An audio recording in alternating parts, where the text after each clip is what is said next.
Remembering is difficult.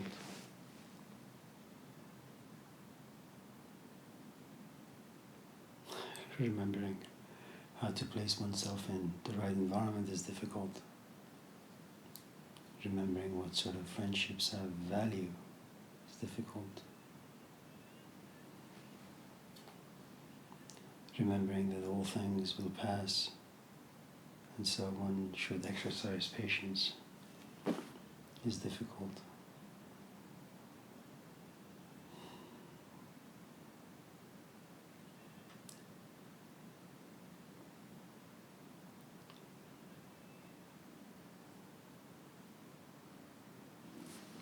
It also depends on the value of the thing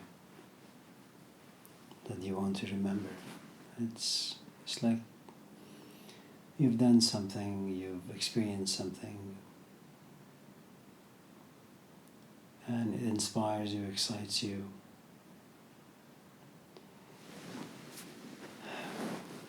And then I suppose as you disengage to just go do other things, you say to yourself, okay, I'll go back to it in an hour or next week.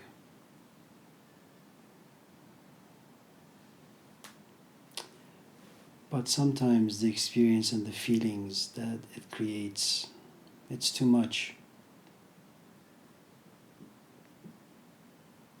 Add to it the fact that life just kind of gets busy.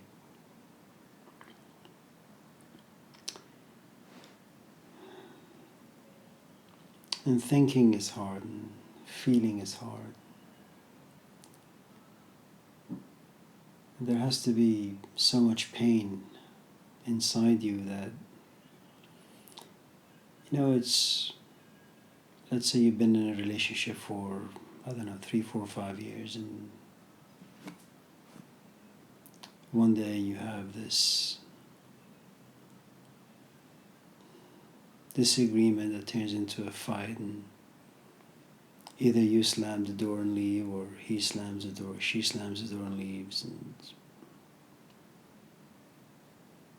there is so much uncertainty, there is so much pain, there is so much intimacy involved that it's difficult to go to sleep. You want to, your body cries for sleep, but it just won't happen. And days pass, the person doesn't come home, and you do want to forget, but you can't.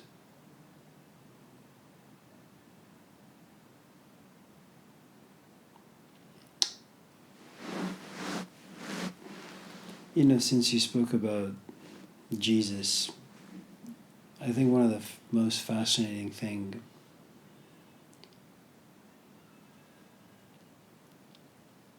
when Judas comes to realize that he has betrayed Jesus and he wronged him, he wronged his teacher, he can't forget.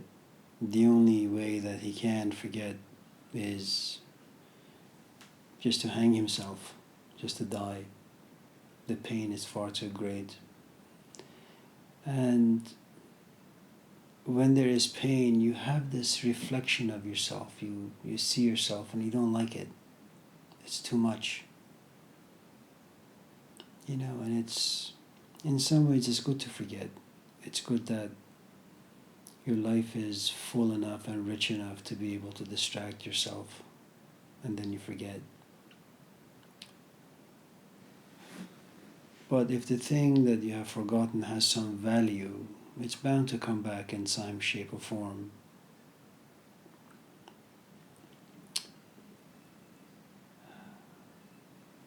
If you take just very ordinary experiences of life, such as like a toothache, if it's hitting the nerve, it's very, very difficult to forget that you have this ache. And it robs you of everything. It robs you of sleep, of eating, of having fun, of getting together with your buddies. That's really the only way that you could keep yourself from forgetting a good amount of pain. And we are very intimate with our physical bodies, so when our bodies goes through something, you have no choice but to kind of be pushed around by what the body kind of pushes you into experience. But when it comes to other aspects of life where it's more emotional, more intellectual, you need to have a good amount of relationship with the thing. And that relationship needs to be intense enough, intimate enough. It needs to contain a good amount of history where there is attachment.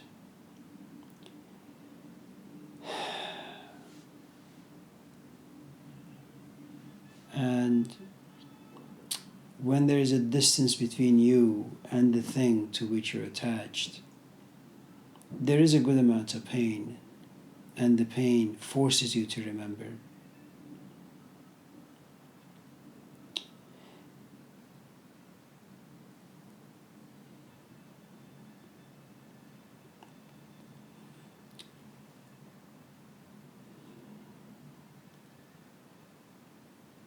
The idea of know thyself.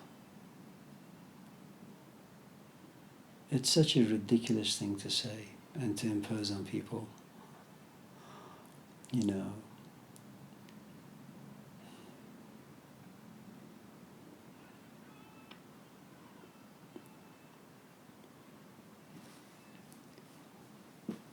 I had a friend a long time ago, and she used to come to the house, and she liked this salad that Sarah used to make, I think beet salad.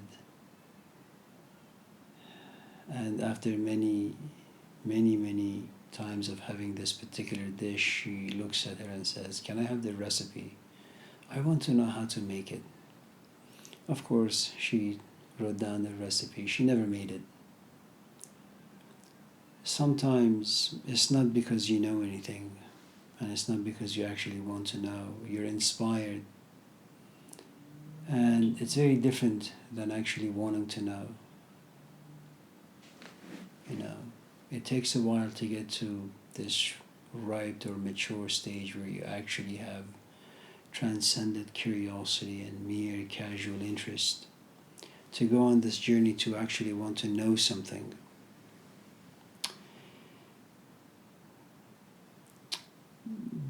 The other part of knowing is, you can know something in abstract, in theory, and you can know something pragmatically in application. And these are two very, very different things. All of us when we were younger and much more naive and with zero experience, we fantasized about love. We knew what love was because we wrote poetry, because we longed for our companion,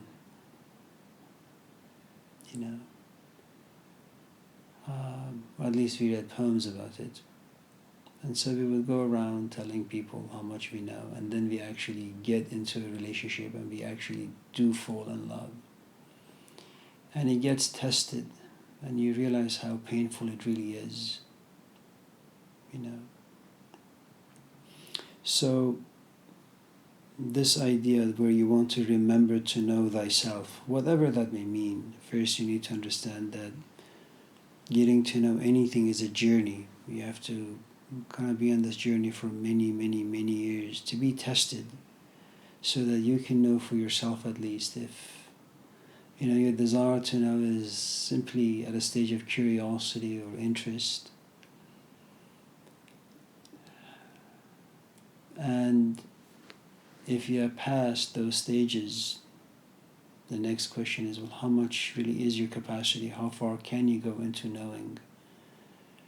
And you can't really know the entire thing because we're all limited by emotional, physical, intellectual capacities, time, geography, how much information is out there, how much information we can actually process.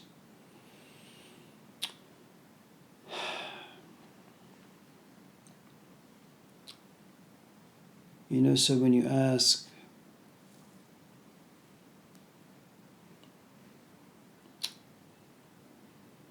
about remembering and knowing how to keep the remembering alive.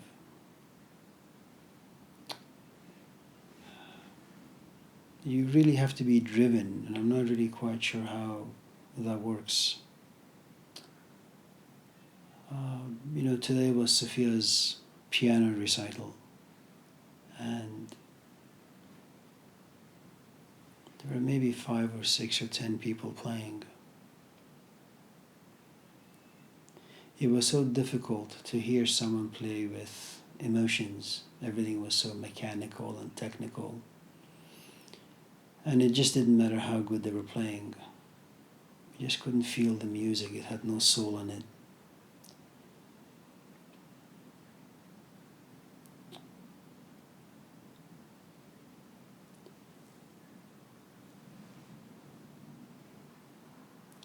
The other part of the phrase know thyself is just thyself.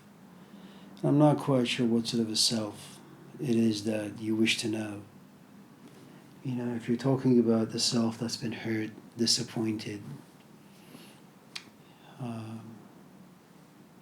certainly it's good to know anything that you can get to know. It'll be helpful at some stage in your life.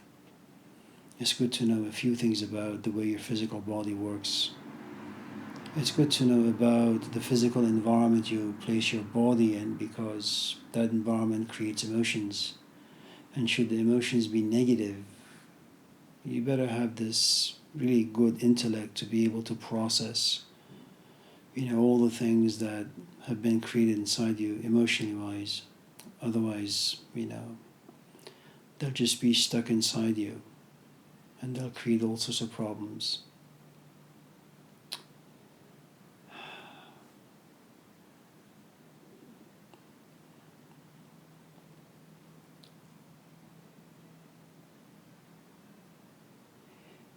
And it takes a while for you to get to know what sort of emotions you really enjoy having inside you. And sometimes those emotions can be burdensome. They're very taxing. They demand too much.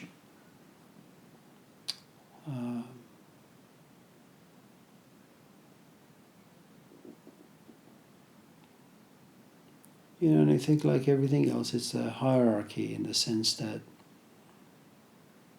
there are certain types of emotions that are more valuable than others. There's some forms of thoughts that are more valuable than others.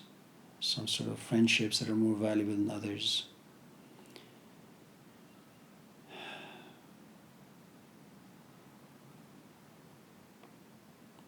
This idea that Socrates gives us, that one should get to know oneself.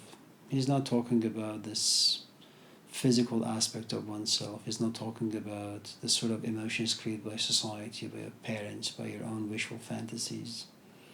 He's not talking about the sort of books you read and the sort of things you think about because of the demands of society and the way you've been advertised. He's referring to something a bit more subtle. We're all allergic to the words God and soul and spirit and all that, and I can't blame anyone for being allergic to them. But since I don't have any other words to use, I'm just going to stick to, the spiritual part. It's very cruel to look at someone and say, know thyself, but the way you can do that is to remember that by knowing, I don't mean simply being curious, and I don't mean simply having this interest that could easily be forgotten tomorrow by some ridiculous distraction. And to want to know anything, there has to be this really intense passion, intense desire within you. And as long as you don't know it, as long as you can feel that you don't know it, it robs you of everything. You can't sleep, you can't have friends.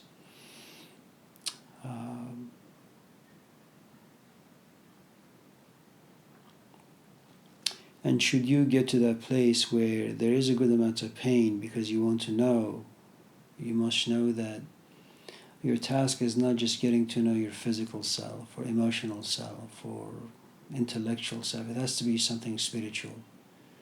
And that's too much, I think, to ask of anyone. They have to overcome so many hurdles. They have to dismiss so many factual aspects about themselves, their history, their everyday life.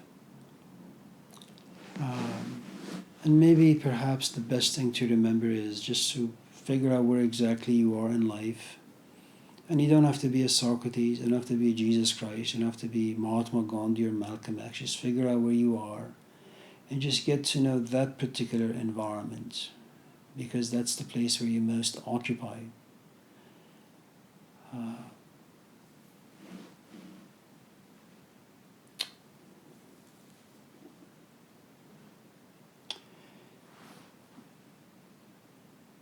You ask an interesting question about remembering. When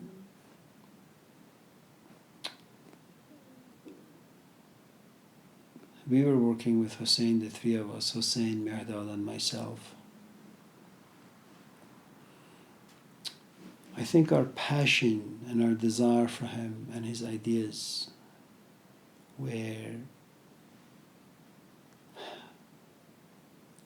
really so intense and so great that it was very difficult to forget. It's true, it was a very religious oriented environment. Hussein had come from a religious background. We had, all three of us, Persians, had come from a religious background. We were familiar with the language. Temperamentally, I think we were all at the right place to hear those ideas.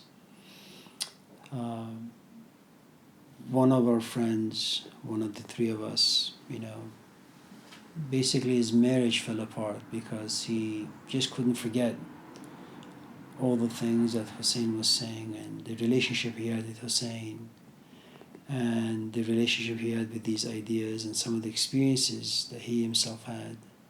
There was so much pain and anguish. Eventually, of course, like everything else, since relationships exist in time, and time has a tendency of just slowly getting into things and kind of contaminating them. His relationship with Hussein diminished a little, then his family life got into trouble, and everything just disappeared. About maybe 15, almost 20 years of work just went down the drain. And if you see him today, he lays in bed. He has nothing.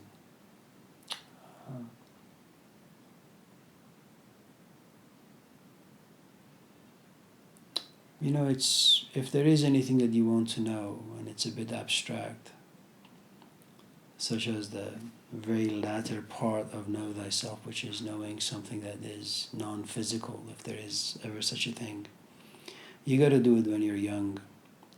And you got to do it when you're young because you have a lot of energy and because your plate is not as full.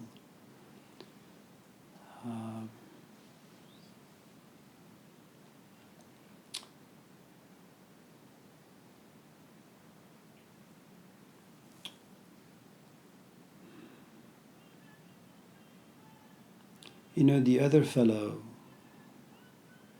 I think he's retired now. He worked for the state for about 30 years, 4 kids.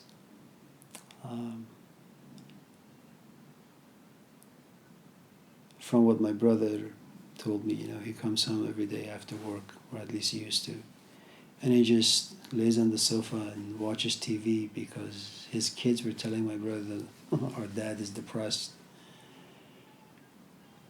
It's an interesting thing. It's kind of like the veterans here. You go to Afghanistan, you go to Iraq, or you spend 10 very, very good, meaningful, valuable, intense moments with someone like Hussein. And then, your task is over. It's like you've served your time. It's time to go back home. So you get on a plane and you go from Afghanistan to, California. You're dealing with two very, very different worlds. A world, say, in Afghanistan, or a world that you lived with Hussein. It was meaningful. Ideas moved you, inspired you. You looked at this man and, you just kind of felt things. And he didn't really have to say much. Sometimes he would just cry. But the silence itself was profoundly meaningful. Multiply one night times 10 years. That's a lot of meaningful days to have. It's really like someone who goes to Iraq fighting for justice, and willing to sacrifice their own self for, their friends. You come back to America. What exactly do you live for? You go to Costco, a companion who wants this, a companion who wants that, their kids who scream and shout for ridiculous things. And you're forced to remember, you're forced to kind of be in this conflict. Do I want my life as boots on the ground, or do I want a civilian life? Sure, the civilian life is comfortable, it's good, it has some value in it. You look yourself in the mirror and you say, yes, I have this and I have that. I take a shower every night. It's not something I could do when I was in Iraq, deployed there. But then you miss this other part of yourself that was living for something more than going to the store and buying milk and bread. And there are many instances where these, poor folks have served 2-3 tours. They just pack up and go back. Civilian life is just not very valuable. So this idea of remembering something, it has to do with, you must have had an experience that moved you in some shape or form. It's not going to last very long. It's going to disappear. It's going to go into the cemetery of your consciousness somewhere deep down. And then at some point it's going to come out. When it comes out, you realize, yes, you have lived, you've taught your classes, you wrote your syllabus, you made up your quizzes, you grade essays, you talk this ridiculous talk in the classroom. And because of what you went through in the past, you realize that everything you have done while you were kind of half awake, half asleep, doesn't really mean anything. You were just a civilian instructor, in the classroom. You were just floating through life. Now,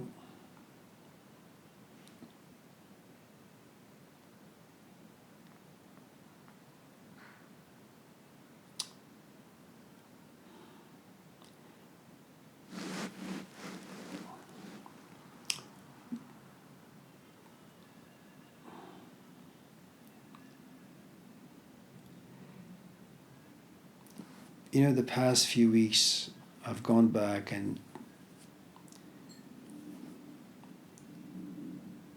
I'm revising this chapter on the first word in the Masnavi. Book 1, Bishnu, to listen. It's about 80 pages. I'm not sure if, I will live long enough to finish this book. But I woke up this morning at 4 and I realized I just don't want to do it. I'd rather be engaged in something else.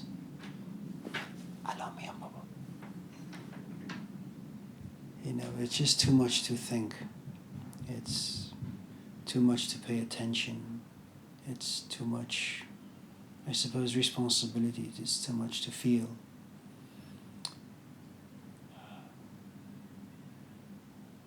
And I suppose to remember all the dots and be able to connect them properly. Because the problem with feeling and thinking is that, unlike everyday life, everyday life is really, really, despite all its complexity, it's really easy in the sense that it just pushes buttons and you just react. You just know that you have to go to work. You have to come home and wash dishes or cook and clean and get ready, for tomorrow. There is nothing creative about it. I mean, it's a difficult and complex life to live. But the problem with thinking is that you have to push your own buttons. You have to create the buttons and then you have to push them. And you have to have the resources. And it takes energy and it takes focus and it takes responsibility and it takes care, and it's just too much. And so after playing with the ideas for about maybe half hour, 45 minutes, I was only able to write a single sentence. I just went to the living room, walked a little bit, and then went back to bed. It's far easier to forget.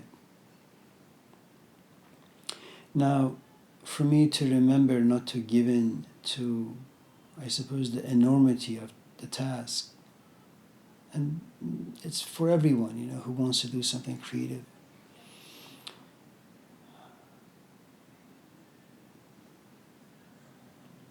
You have to place yourself in the right environment, and that environment has to create a good amount of fear about time, fear about age, fear about value, what sort of things you're focused on and what sort of things you're spending or wasting your time on.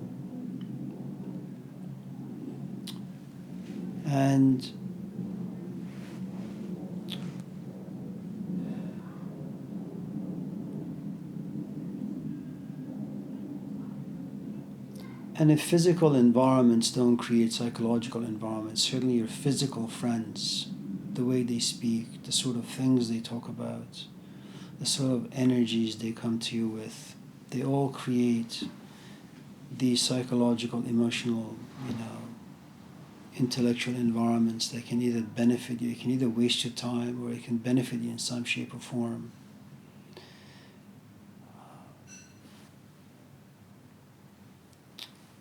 It's the thing that you guys were talking about before we were having dinner, which was, you guys met a few weeks ago. And you were talking about, when you came to the classes, what the classes did for you. I mean, whatever these classes did, you guys all have your masters in philosophy and humanities, and all four of you are teaching. So, this is a great conversation to have. And I suppose as you're driving home, perhaps you're going home to a home that has a companion or a home that has no companion. Whether you're going into an environment, after having dinner with your friends and going back in time and I suppose relishing in these moments that hopefully meant a great deal to you, that was to some extent they were life-changing. You kind of say to yourself, okay, where am I going? When I go home, my companion's going to be there. What are we going to talk about? Do I really want to see his face or her face? And if you wanted to kind of continue with your conversation, at least within your own self, you realize that you really have to turn your life upside down, because nothing is going to come close to what you were having or what you were experiencing at the dinner table. There is nothing wrong with remembering something and living through the remembrance, but I think there is also an appropriate time to just forget, so you can go back to your life and just live your life. There is nothing wrong with that.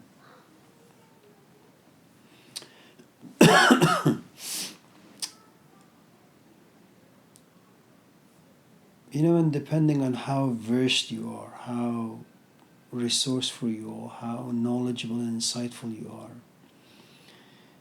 you will know what sort of environments you want to create, because to some extent you know what sort of emotions you want to be around, what sort of patterns of thinking you want to be around, whether you want to be inspired by watching an action movie or you want to be inspired by watching a romantic movie.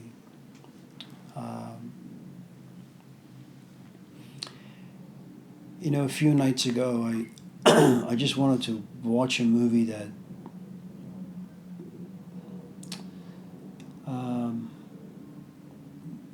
was of a genre that would at least give me some meaning. And I realized that Russell Crowe has come up with this movie, The Pope's Exorcist. I tried to rent a movie, but my internet went out. But the point is, I wasn't in the mood to just watch any movie. I wanted a movie to be some sort of a companion that could generate some emotions and some thoughts, so I could go to bed, feeling heavy at the same time light. That I spend my 2 hours and a half watching something that at least I found meaningful.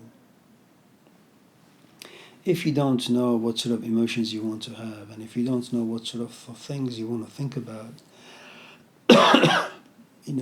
it's anything go, it doesn't really matter. But, if you're serious about, for example, you want to remember and you don't want to forget, well, if you want to remember and you don't want to forget, you better know what sort of environment you want to place your body,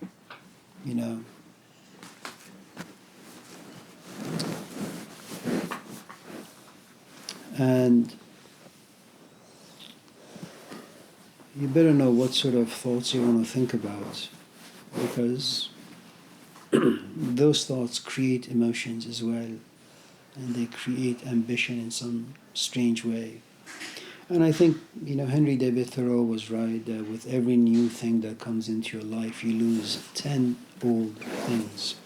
That if you want to watch a movie, that this movie is going to inspire this part of you, it is true, you're going to go to bed and you don't want to be close to your companion. That's the price you pay.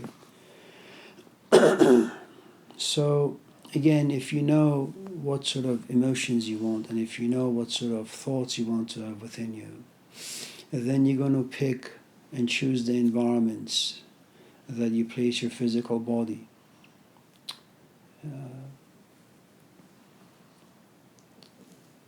But if you don't, that's, I suppose, none of that stuff really matters.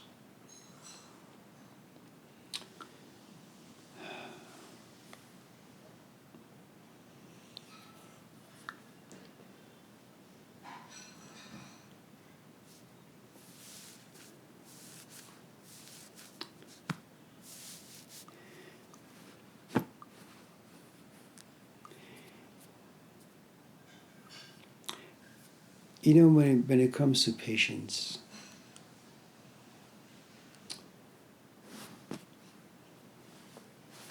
you only want to be patient about things that don't give you enough pleasure in life. They are the creators of pain, that they separate you from something, and you have to wait and wait and wait and wait for things to come together harmoniously. It's like someone tells you they're going to call you and they don't. And so you have to persevere, you have to be patient. And in patience, you have to forgive, you have to self-blame. You have to find excuses of all kind.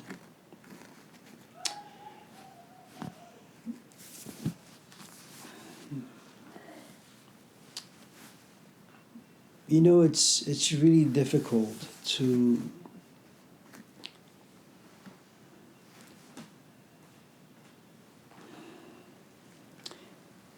there is so much uncertainty that when you're patient, you have no idea what the outcome is going to be. If it's going to go your way, if it's going to go the opposite way, if it's worth you sacrificing.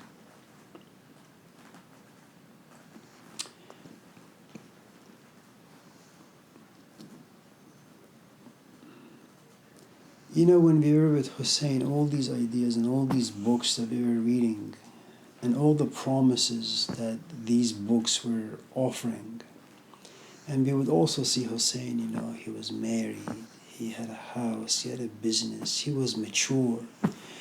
and he was cooked. He had a presence. And the rest of us, the three of us who were with him, for all those years, we had nothing. We had no education. We had no money. The two companions who had relationships, they were a complete mess. Their kids were a complete mess. And so he was this piece of advertisement. And, all of us, I suppose, in some shape or form, we were hoping that one day we could be as articulate as he was. We could read poems of Hafiz or Rumi and then interpret, give commentary. And so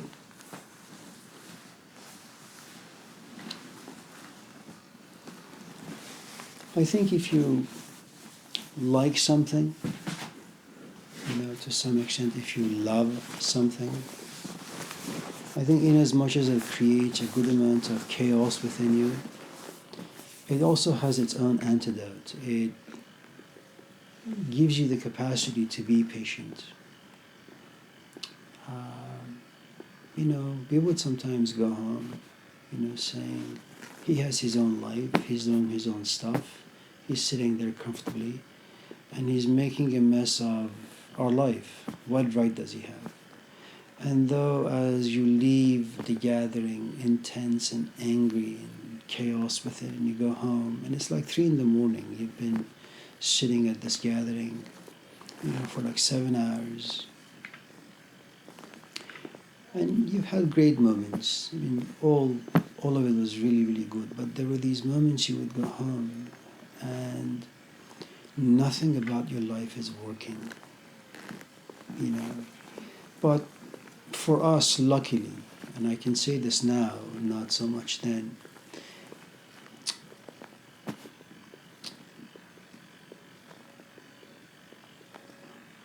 it was too late for us to walk any other direction. We couldn't. We were kind of completely hooked,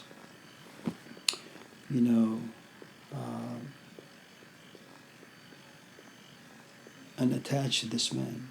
So we just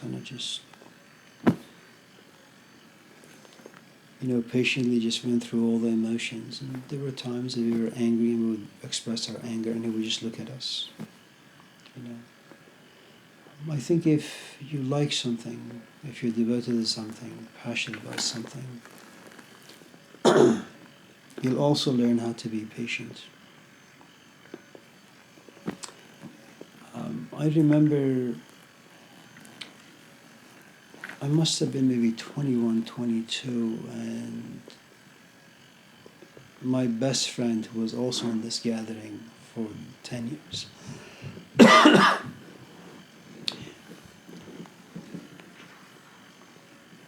I liked his sister very much. And in fact, I think at some point we were talking about getting married. And then one day we were talking and she expressed her dislike for Hussein. And I looked at her and I said, I like you. I even love you. But if you ever come between me and Hussein, if you're forcing me to choose sides, I will not choose you.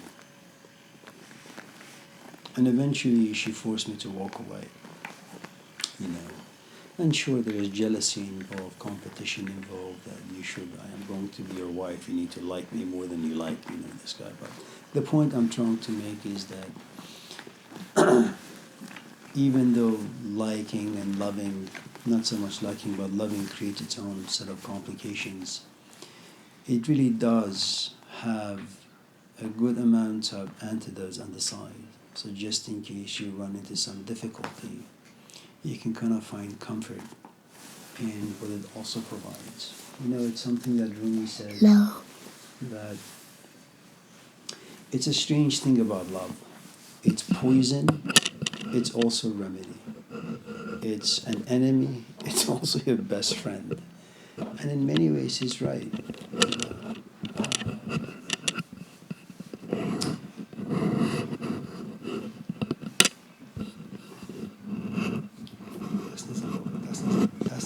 That's not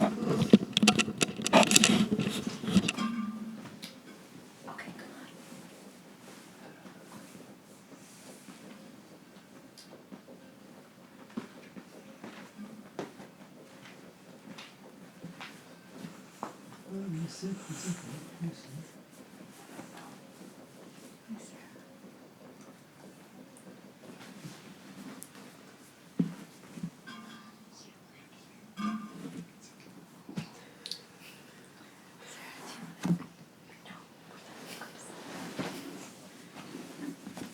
on. Okay, guys, I'm gonna go to sleep. I'll see you guys later, okay? Bye.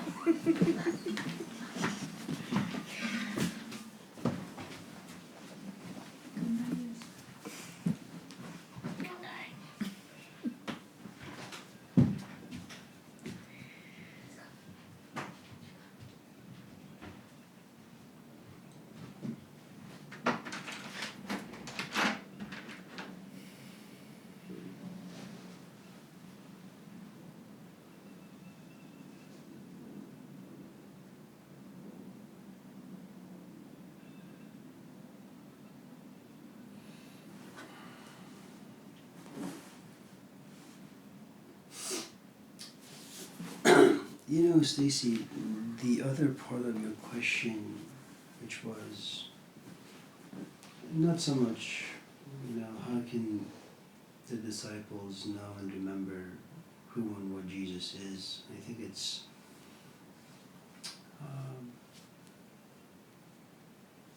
or how could any student remember the position of their teacher? To simplify it,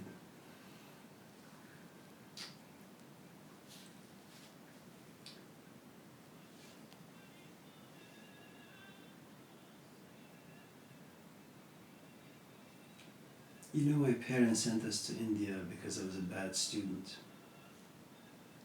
I was just lazy. And then they sent us to to America, because India didn't work for me. It didn't make me a better student. And then when they got my grades, they realized that, well, America is not doing it for this guy either. So they packed up and came here.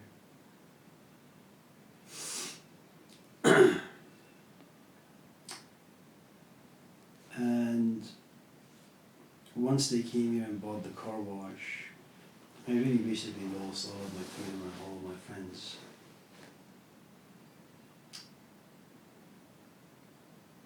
And I remember one day at the car wash, my father is a really, really decent man. He came to me and said, Amir, your mom and I don't care what you study.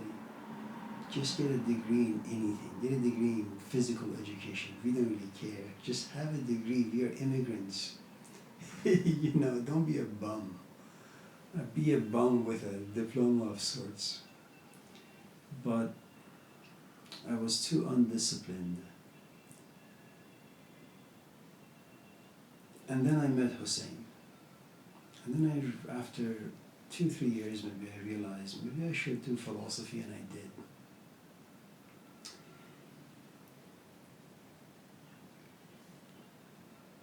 And then many, many, many decades passed until I became a father.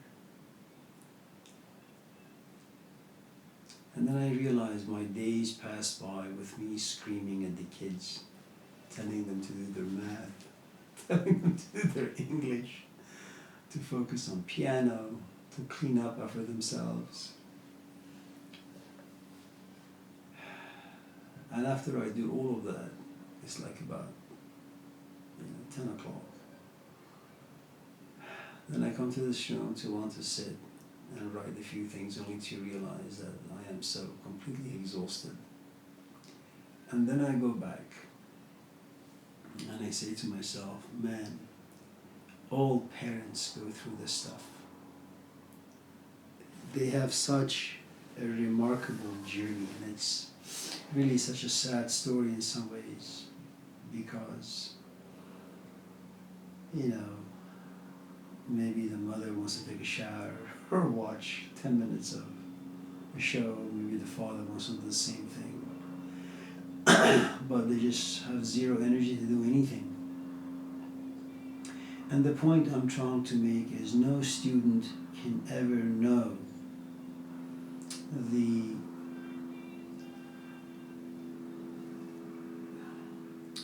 inner state of a teacher, very much like no child can know what the parents go through.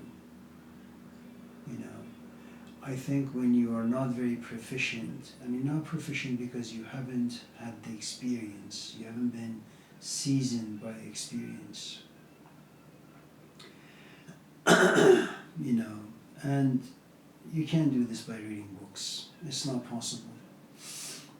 You really, I mean, Daughter of Fire, if the book is good for any reason, it's because it's a hands-on experience.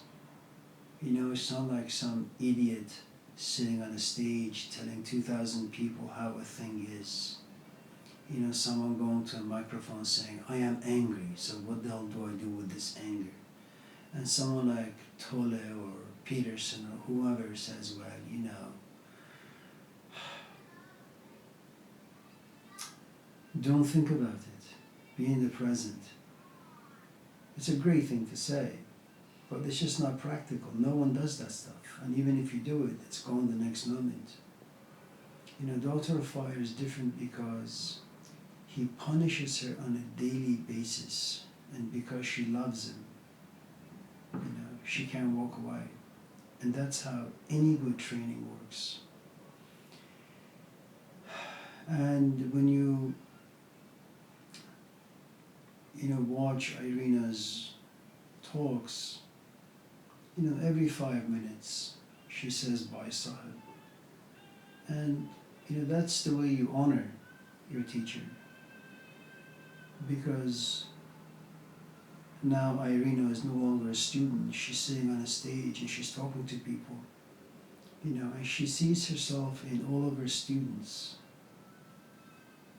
And she remembers, you know, how lazy she was, how incompetent she was, and how much patience Bhai Sahib had for her. So the answer to your question is no student can ever know what and who the teacher is and what they go through. And I don't think it's necessary. I think there is this dynamic between a teacher and a student where